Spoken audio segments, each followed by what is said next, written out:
Captain Jake Morrison stared at the massive structure floating in space ahead of his ship. The Liberty Bell had just completed humanity's first faster-than-light jump, and Jake expected to find empty space on the other side. Instead, he found himself looking at what appeared to be a giant metal city spinning slowly among the stars. The structure was enormous, easily 10 times larger than any space station humans had ever built. Strange lights blinked along its surface in patterns that made no sense to Jake's eyes. The hull was covered in symbols and markings that definitely weren't human in origin. "Captain, we're getting a signal," said Lieutenant Amy Rodriguez from her position at the communications console.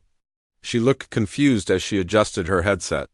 "It's coming through on multiple frequencies, and I think it's trying to talk to us." Jake felt his heart racing. This was it. Humanity's first contact with alien life. Everything they had dreamed about, all the science fiction movies and books, none of it had prepared him for this moment. The Bridge of the Liberty Bell was dead silent as every crew member waited to see what would happen next. "Put it through the speakers, Amy," Jake said, trying to keep his voice steady. The voice that came through was strange, with clicking sounds mixed in with words that were almost English. "Unknown vessel, you have entered regulated space without proper identification. State your origin system and present your travel documentation immediately." Jake looked around at his crew. They all had the same confused expression he felt on his own face. Travel documentation. They were exploring space, not crossing a border. "This is Captain Jake Morrison of the Earth vessel Liberty Bell," he replied into his microphone. "We're explorers from the planet Earth in the Sol system. We just developed faster-than-light travel, and this is our first test flight." There was a long pause before the alien voice responded. "Earth is not listed in our database of recognized worlds. Sol system shows no record of civilization status. You are operating without valid permits in council-regulated space." Lieutenant Rodriguez whispered to Jake, "Sir, I think they want to see some kind of paperwork." Jake almost laughed. Paperwork. They had traveled faster than light to reach the stars, and the first thing aliens wanted was paperwork. "Listen, we don't have any permits or documentation. We didn't know we needed any. We're just exploring." "Ignorance of galactic law is not an acceptable excuse," the voice replied. "Prepare to be boarded for inspection and processing." Through the main view screen, Jake watched as a smaller ship detached itself from the space station. It was sleek and graceful, nothing like the bulky design of human spacecraft. As it approached, Jake could see it was easily twice the size of the Liberty Bell. "Sir, should we run?" asked Lieutenant Tom Brady, the ship's pilot.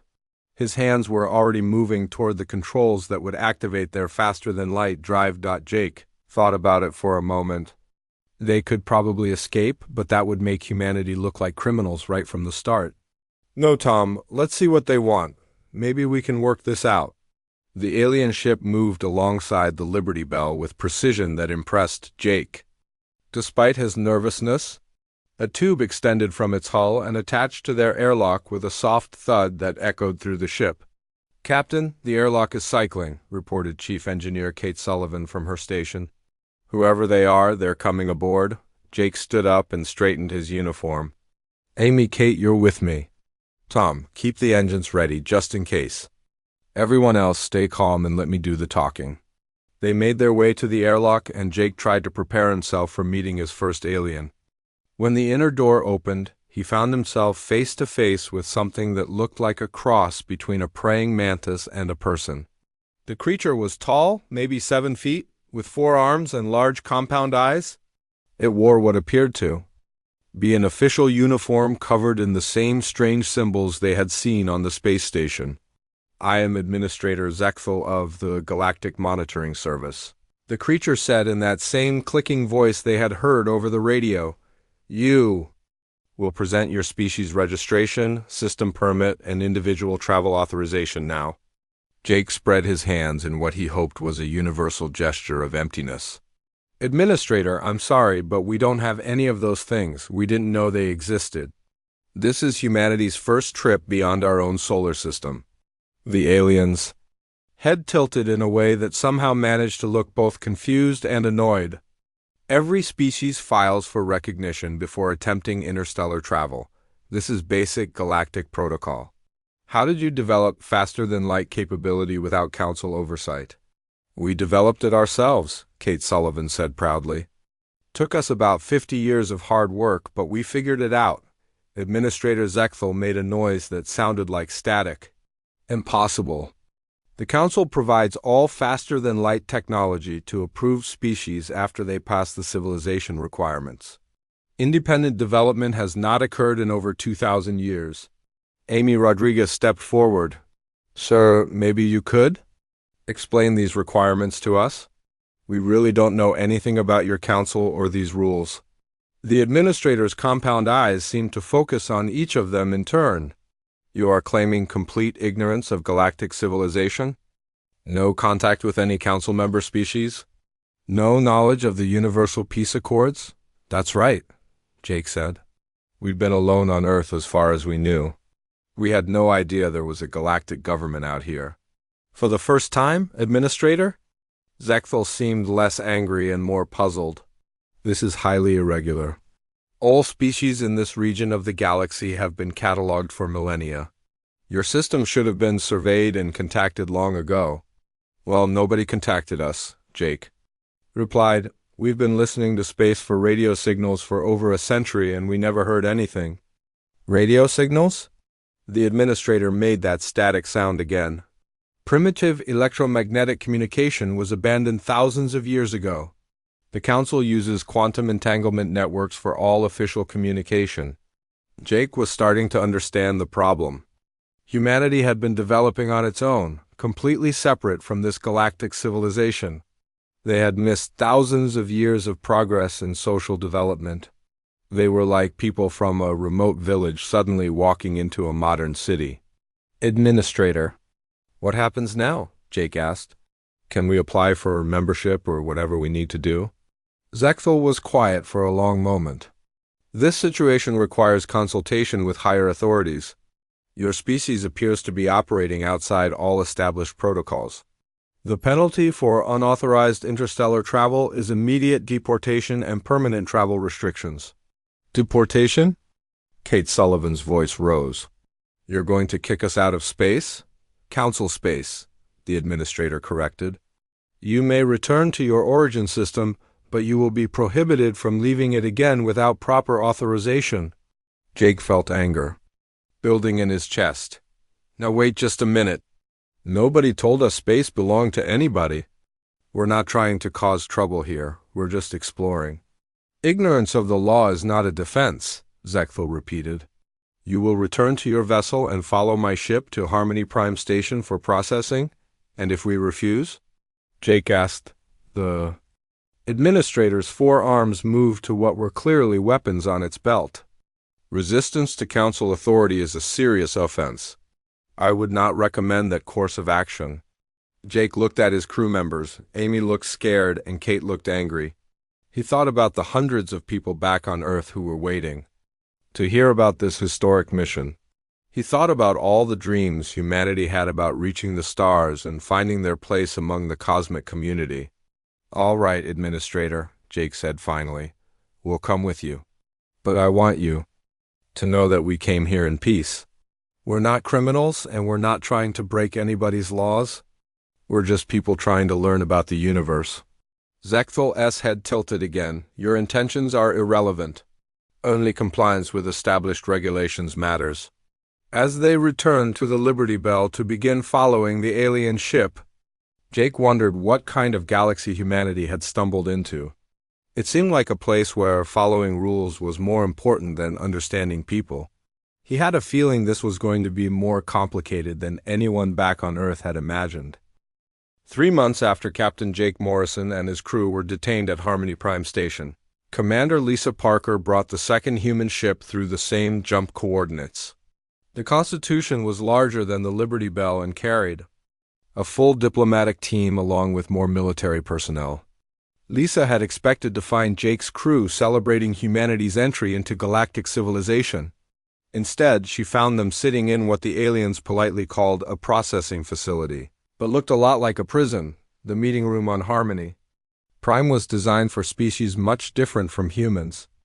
The chairs were too tall, the lighting was too bright, and the air smelled like flowers mixed with metal. Lisa sat across from Administrator Zechthel, who had been joined by 3 other alien officials. Each one looked more disapproving than the last. "Commander Parker," Administrator Zechthel said in his clicking voice, "your arrival complicates an already difficult situation. We have spent 12 weeks attempting to process your species for basic recognition, and the results are most troubling." Lisa kept her expression neutral, though inside she was getting angry. Jake and his crew were good people, and seeing them treated like criminals made her want to do something that would probably get them all in worse trouble. "What exactly is the problem?" Lisa asked. "My understanding is that you require certain documentation and applications. We're willing to provide whatever you need."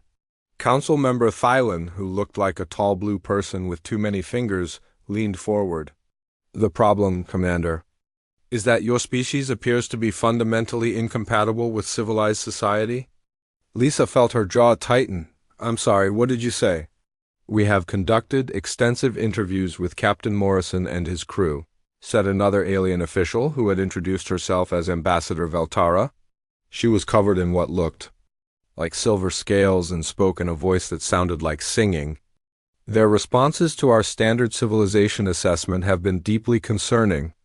Dr. Sophie Turner, who had come aboard the Constitution as humanity's first xenobiologist, spoke up from her seat beside Lisa. "Perhaps you could explain what concerns you have. We'd like to understand the problem so we can address it." Administrator Zechthel touched a device on the table, and a holographic display appeared in the air between them. "Question 47 of the Civilization Assessment. How does your species resolve conflicts between different groups?" Captain Morrison's response was to describe something called the Marine Corps. Lisa almost smiled despite the situation. Of course, Jake had mentioned the Marines. He was proud of his military service, and it probably seemed like a natural answer to him. "The Marine Corps is a military organization," Lisa explained. "They help protect our people and maintain peace." The aliens exchanged looks that even across species barriers clearly meant they thought the humans were crazy. "Military organization?" Council member Thylan repeated the words like they tasted bad. "Commander, every civilized species abandoned organized warfare millennia ago. Conflicts are resolved through meditation councils and resource-sharing agreements." Security Chief Danny Walsh, who had remained quiet until now, couldn't help himself. "What happens if someone doesn't want to meditate? What if they just want to take what you have?" "That does not happen," Ambassador Veltara said with certainty. "Species that reach interstellar capability have evolved beyond such primitive impulses." Danny and Lisa looked at each other. Lisa could see that Danny was thinking the same thing she was. These aliens had been lucky for a very long time, but luck doesn't last forever. "Let me make sure I understand," Dr. Turner said carefully. "You're saying that no species in your council has any form of military or police force? No way to defend themselves if someone attacks them?" "Defense against what?" Administrator Zechthel asked. "The last major conflict in council space occurred over 2,000 years ago. It was resolved through diplomatic intervention and resource redistribution." Lisa was starting to understand why Jake's answers had worried them so much. To these aliens, humans must seem like violent barbarians who solved everything by fighting.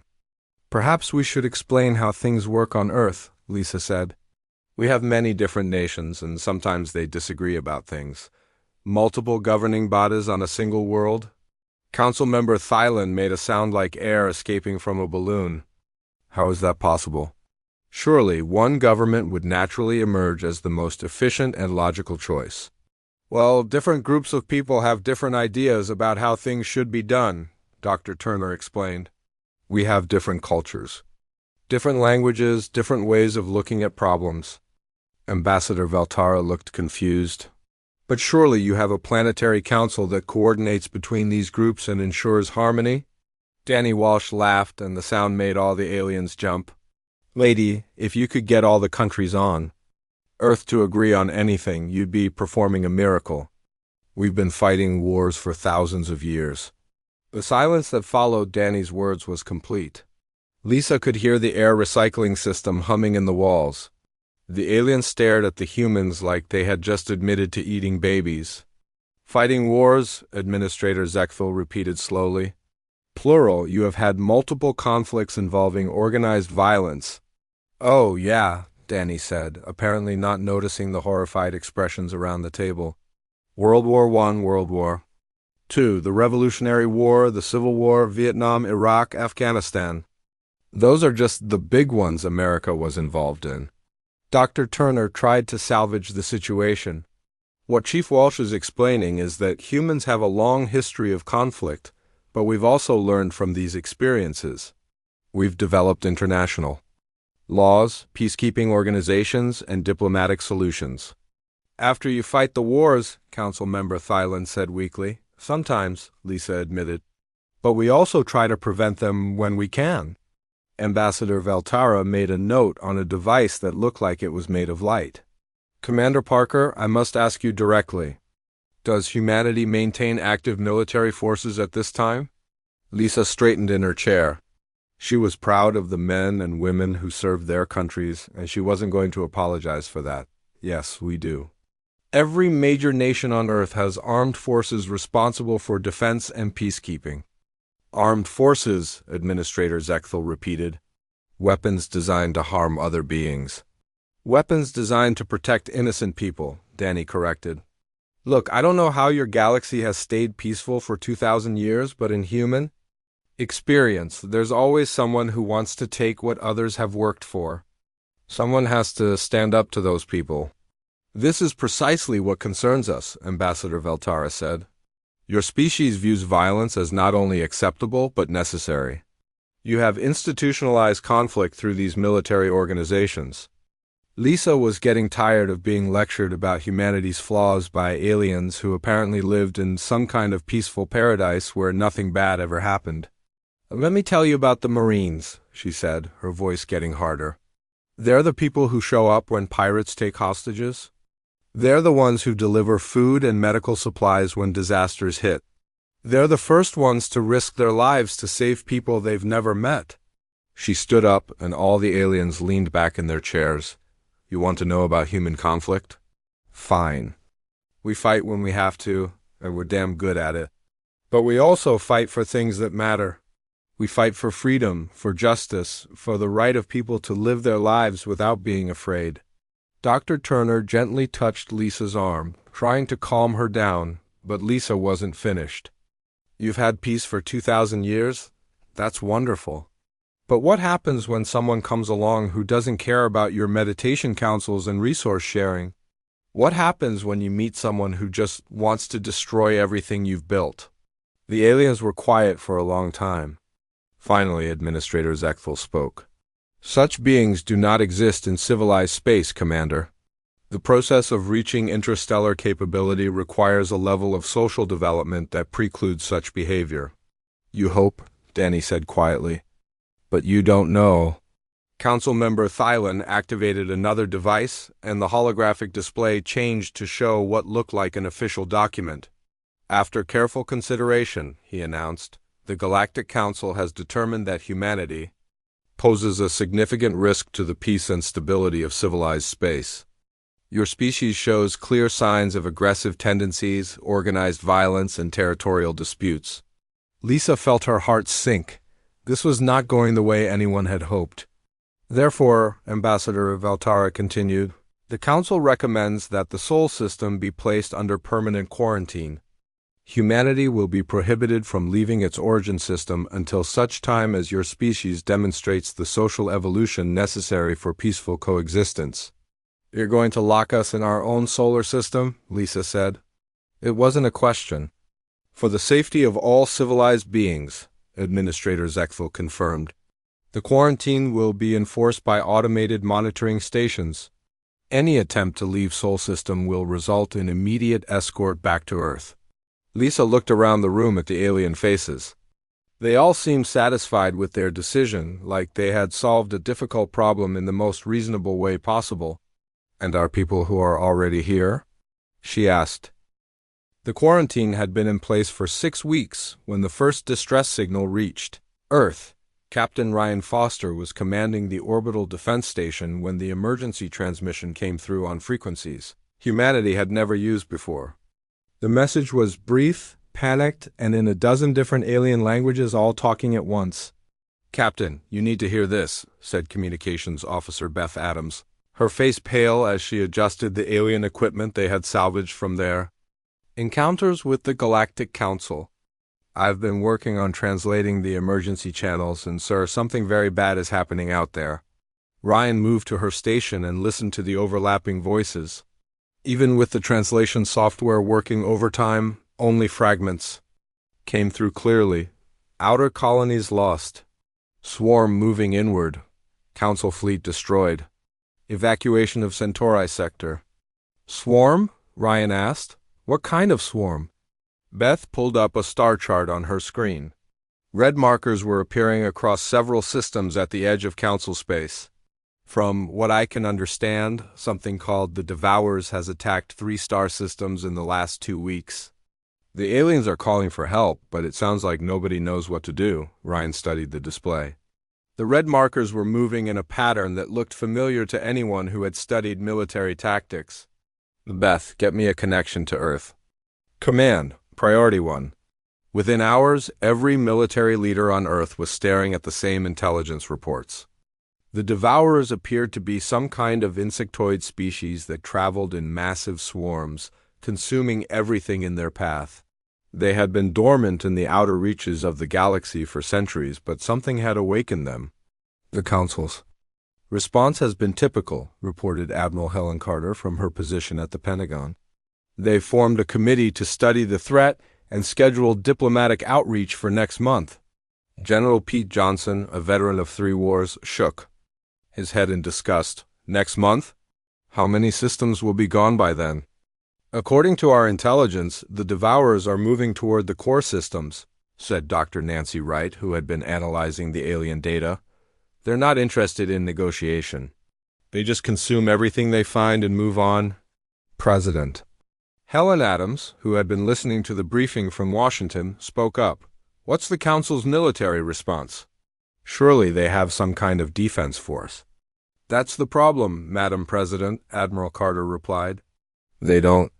Remember, these people haven't fought a war in 2,000 years. They don't have weapons, they don't have tactics, and they don't have anyone who knows how to organize a defense." Ryan Foster raised his hand from his position at the space station.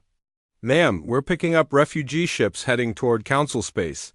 Millions of aliens fleeing the outer systems. The Devourers are moving fast, and nobody out there knows how to stop them." The room fell silent as everyone absorbed the implications. The same galaxy that had rejected humanity for being too violent was now facing an enemy that only understood violence. The aliens who had locked humans away for being too aggressive were about to be destroyed by creatures that made human warfare look like a playground argument. "Sir," said Colonel Tony Clark, "we could help them." General Johnson looked at him sharply. "Colonel, we're under quarantine. The Council made it very clear that humanity is not welcome in their space." "With respect, sir, the Council might not have a choice," Tony replied.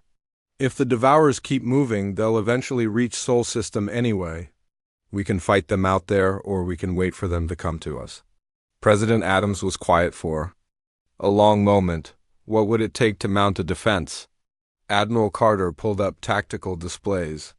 "We don't have a proper fleet, but we have cargo ships, mining vessels, and construction platforms. With some modifications, we could turn them into fighting ships."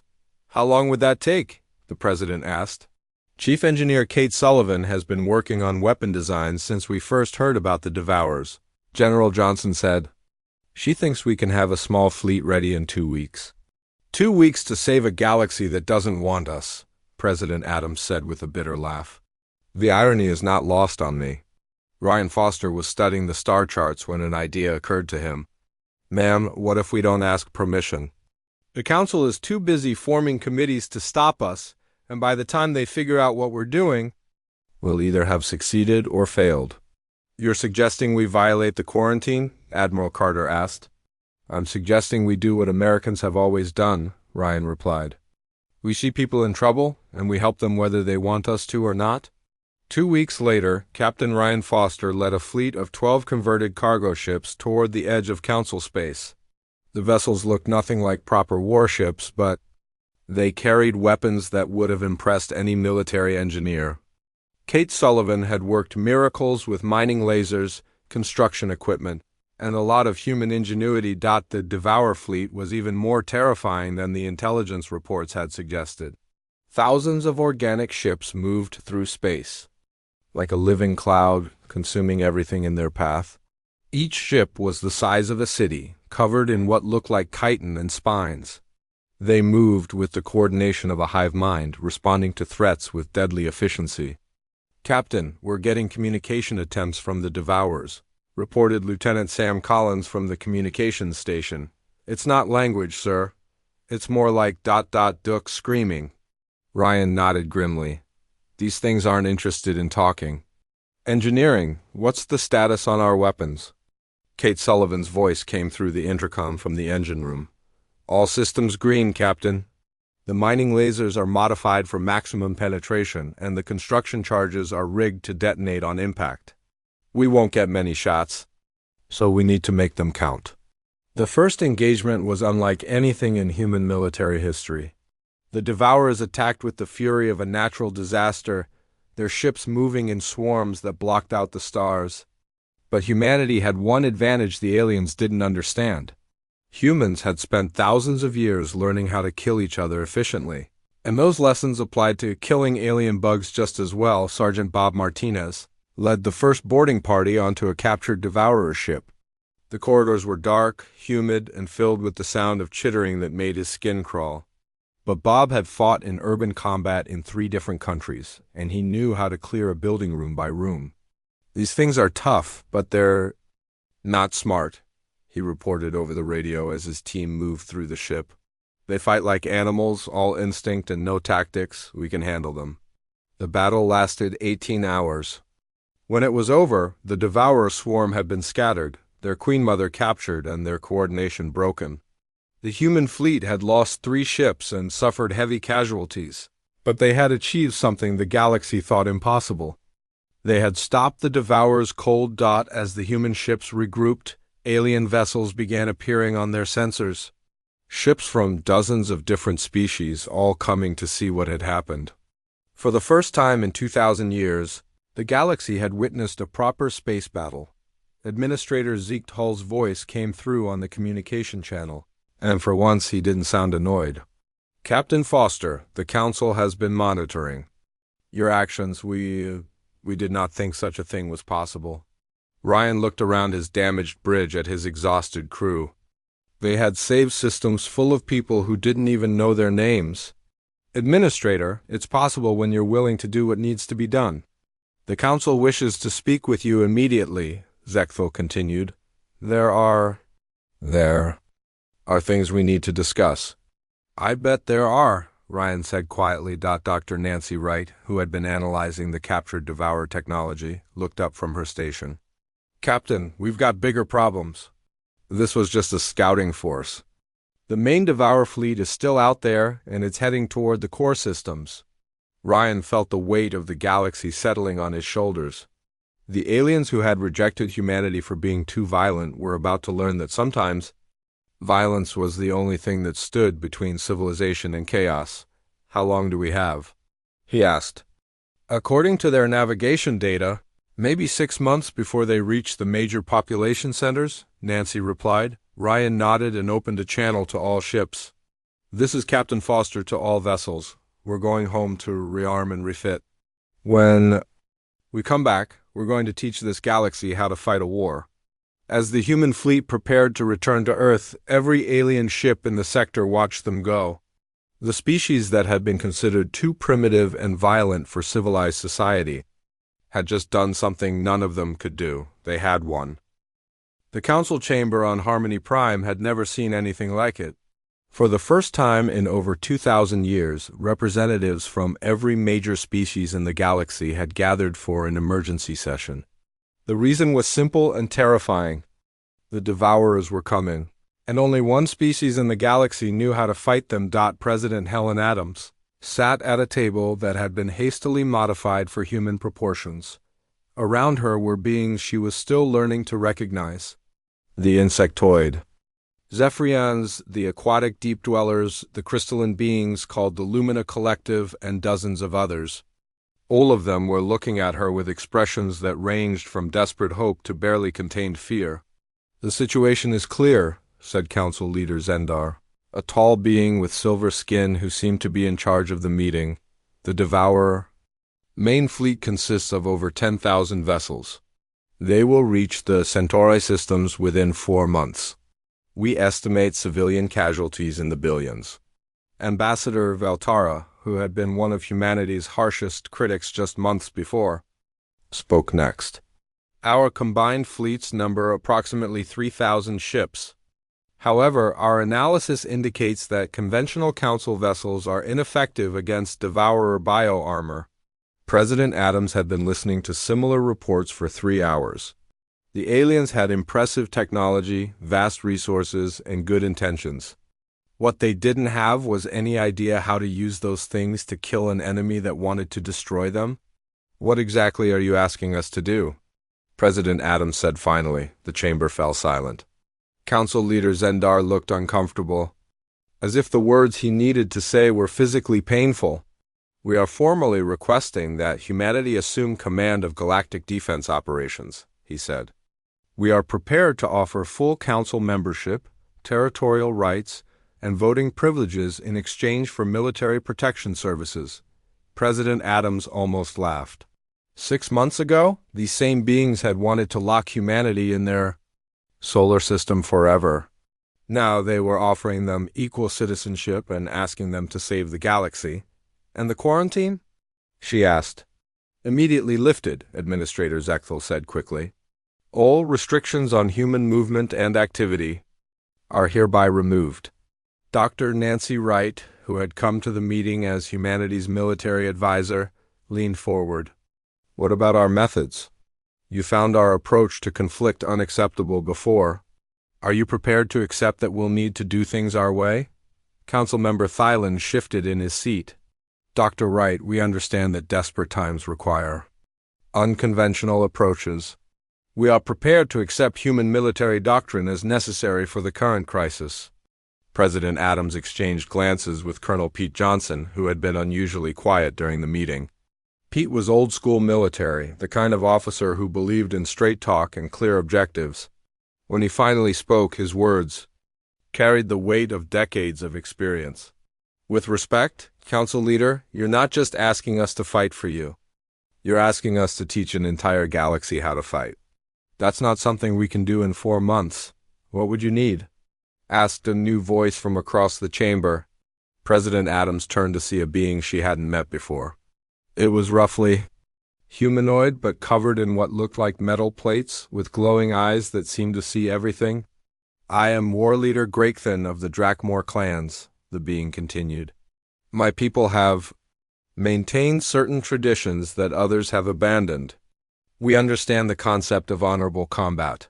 Colonel Johnson's eyebrows rose. "War Leader, are you saying your people still have military forces?" "We call them honor guards," Grakethan replied. "They exist to protect our traditions and guard our sacred sites. They are trained in combat, though we have not used those skills in many centuries."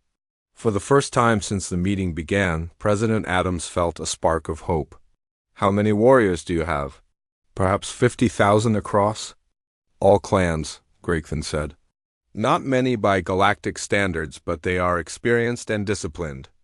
Colonel Johnson nodded approvingly. "That's a start. What about the rest of you? Do any other species maintain any kind of security forces?" The chamber erupted in discussion as species representatives talked among themselves.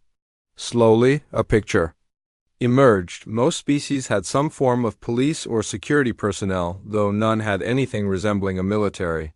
The crystalline hegemony had geometric thinking that could be adapted to tactical planning. The deep dwellers had underwater combat experience that translated well to three-dimensional space battles. "It's not much," Dr. Wright said quietly to President Adams, "but it's more than we thought." President Adams stood up, and the chamber gradually fell silent.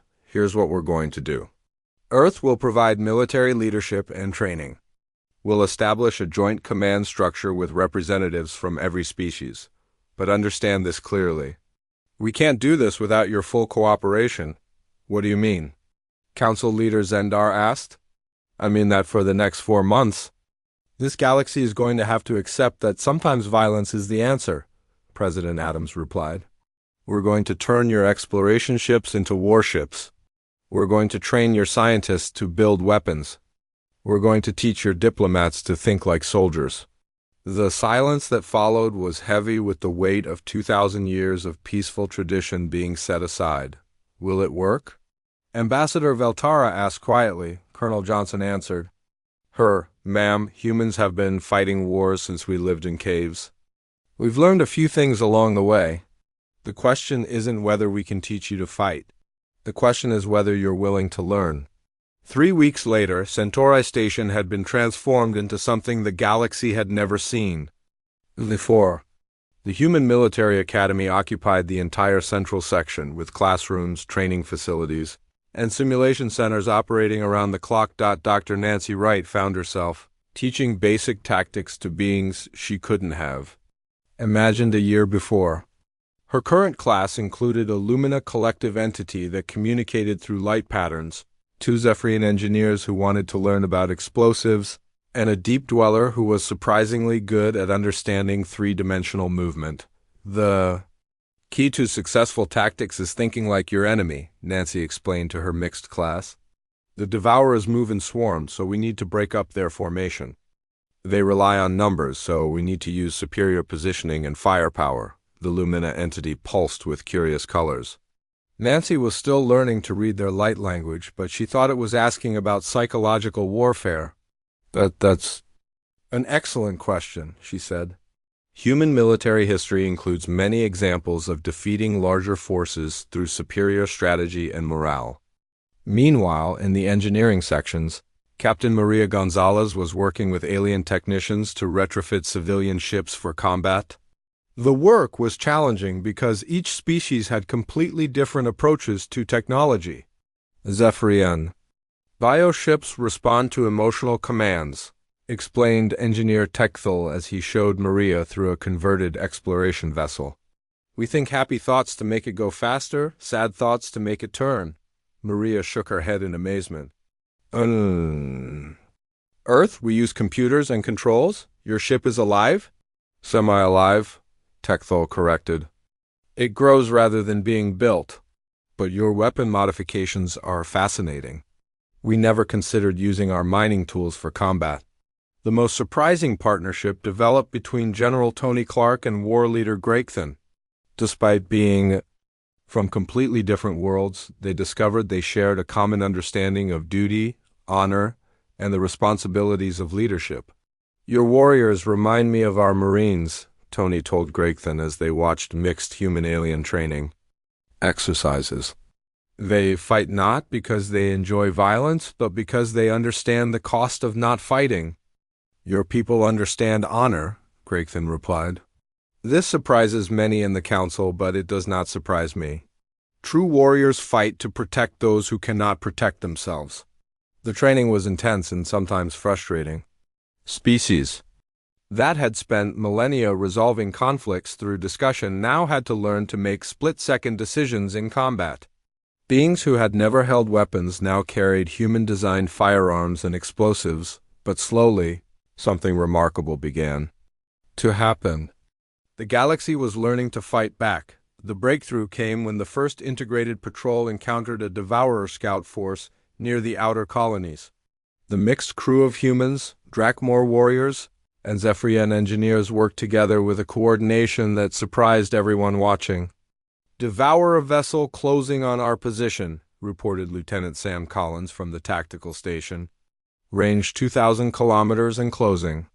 Zephyrian bioship responding to combat emotions, called out Engineer Tekthel. Ship is angry and ready to fight. War Leader Grakethan, serving as the alien combat coordinator, activated the weapon systems that his people had learned to use just weeks before. Honor Guard teams ready for boarding action. When the battle was over, the Devourer scout ship had been captured intact, its crew either killed or taken prisoner. More importantly, the mixed crew had fought as a unit, combining human tactics with alien capabilities in ways that none of them had thought possible. The reports from the engagement spread quickly through the fleet. For the first time since the crisis began, the galaxy had hope. The main Devourer fleet was bigger than anything the galaxy had ever seen. 10,000 bioships moved through space like a dark cloud, each one the size of a city and hungry for destruction. They had consumed entire star systems on their way to the core worlds, leaving nothing but empty space and debris behind them. Admiral Sam Collins stood on the bridge of the flagship Unity, watching the enemy approach on the main display. The ship was a marvel of cooperation, built using human engineering principles but powered by alien technology that made it faster and stronger than anything Earth had ever produced. Around him, the bridge crew included beings from 12 different species, all working together with a precision that would have been impossible just months before. Enemy fleet bearing 27 Mark IV, reported Lieutenant Amy Rodriguez from the sensor station. She had been promoted 3 times since the crisis began, and her ability to coordinate with alien technology made her invaluable. Range 50,000 kilometers and closing. All ships, this is Admiral Collins, Sam said into his communication device. Remember your training. Stay in formation, watch your spacing, and trust your wingmates. Today we find out if this galaxy is worth saving. The combined fleet that faced the Devourers was the largest military force ever assembled in galactic history. 5,000 ships from 40 different species, all following tactical plans developed by human strategists and adapted for alien capabilities. It was beautiful, terrifying, and completely unprecedented. Captain Maria Gonzalez commanded the left wing from her converted Zephyrian bioship. The vessel still looked organic, but its weapon systems were pure human engineering. Around her, Drakmor honor guards flew alongside Crystal Collective geometric fighters, while Deep Dweller submarines moved through space as easily as they moved through water. The geoship emotional status is calm but determined, reported her Zephyrian co-pilot, Engineer Tekdal. The ship wants to protect the peaceful worlds behind us. Good, Maria replied, because that's exactly what we're going to do. On the right wing, war leader Grathan led a mixed force of human destroyers and Drakmor battle cruisers. His warriors had taken to human military doctrine like they were born for it, combining their natural honor code with human tactical flexibility. All units, prepare for engagement, came Admiral Collins' voice over the communication network. Execute Plan Alpha on my command. The Devourers attacked exactly as the human planners had predicted. They came in a massive swarm, trying to overwhelm the defenders through sheer numbers. It was the same strategy that had worked for them across the galaxy, but they had never faced an enemy that understood how to counter it. Now, Admiral Collins commanded, the galactic fleet split into 3 groups, forcing the Devourer swarm to divide its attention. The center group, led by Admiral Collins himself, engaged the main enemy force head-on while the wings swept around to attack from the sides. It was a classic human tactic called a pincer movement, and it worked exactly as planned. The battle was unlike anything the galaxy had ever seen. Ships that had been designed for exploration and trade now fought with weapons that human engineers had installed in converted cargo bays. Aliens who had never fired a shot in anger now coordinated attacks with the precision of trained soldiers.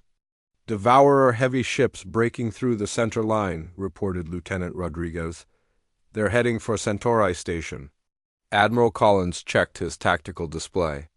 The enemy had committed their reserves to a direct assault on the command center, just as the human planners had hoped they would. Captain Gonzalez, execute flanking maneuver 7, he ordered. War leader Grathan, bring your forces around behind them. Let's show these bugs what happens when they ignore their flanks. The coordination was perfect. Human tactical doctrine combined with alien technology and determination created a fighting force that was greater than the sum of its parts. The Devourers, who had faced only unorganized resistance for centuries, found themselves trapped in A carefully planned battle where every move had been anticipated, but the enemy was not finished. From the center of their formation came something that intelligence reports had only hinted at. The Devourer Queen Mother, a bioship so large it dwarfed everything around it, moved toward the battle with ominous purpose. "Admiral, we're reading massive energy signatures from that thing," reported Chief Engineer Kate Sullivan from the engine room. "It's charging some kind of weapon that could destroy half our fleet." Admiral Collins had faced impossible odds before, but this was different. The Queen Mother was the heart of the Devourer hive mind. If they could destroy it, the entire enemy fleet would lose coordination. But getting close enough to attack it would mean flying through the middle of the enemy formation. "All ships. This is Admiral Collins. I'm taking a volunteer force against the Queen Mother. Everyone else, keep the smaller ships busy." The response was immediate. Voices from across the fleet volunteered for what everyone knew was likely a suicide mission. Humans, Drakmor, Zephyrians, crystal beings, and deep dwellers all spoke at once, each insisting they should be part of the attack. "Negative," Admiral Collins said firmly.